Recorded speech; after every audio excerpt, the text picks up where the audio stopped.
కాంగ్రెస్ కు ఓటు వేసి ప్రజలు కష్టాలు తెచ్చుకున్నారని అన్నారు మాజీ ఎమ్మెల్యే రోహిత్ రెడ్డి. 420 హామీలు ఇచ్చి రేవంత్ ప్రజలను మోసం చేశారని మండిపడ్డారు. చేవెళ్ల బీఆర్ఎస్ ఎంపీ అభ్యర్థి కాసాని జ్ఞానేశ్వర్ ముదిరాజ్ కు మద్దతుగా పెద్దెముల్ మండలం మంబాపూర్ గ్రామంలో విస్తృత ప్రచారం నిర్వహించారు రోహిత్ రెడ్డి. బీఆర్ఎస్ హయాంలోనే అన్ని వర్గాలకు న్యాయం జరిగిందని చెప్పారు.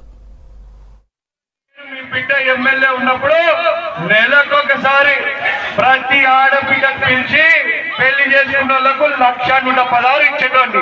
అవునా? ఇప్పుడు పోయింది అది కూడా. ఇక చదువుకున్న వాళ్ళకు స్కూటీలు ఇస్తాను కదా. స్కూటీలు ఎంతమందికి ఇచ్చిండు? స్కూటీలు ఇచ్చిన ఎవరికైనా? సైకిళ్ళు కూడా నేను శాత కాలేదు. నేను మొన్న బచ్చిరాబాద్ మండలం తిరుగుతున్నా. అయితే ఊర్లో అమ్మలందరూ సిలిండర్ల రోడ్డు పైన పెట్టుకొని కూర్చున్నారు. ఏంటమ్మా మరి సిలిండర్లు రోడ్డు మీద పెట్టుకుని ప్రదర్శన చేస్తున్నా అని అడిగారు.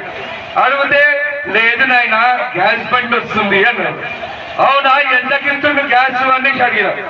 అంటే సచ్చినోడు ఆ నోట్ల మన్ను పోయా వాడు 500కి ఇస్తా అన్నాడు, 1000 రూపాయలు తీసుకుంటున్నాయన వీడు అని చెప్పి మొత్తుకుంటూ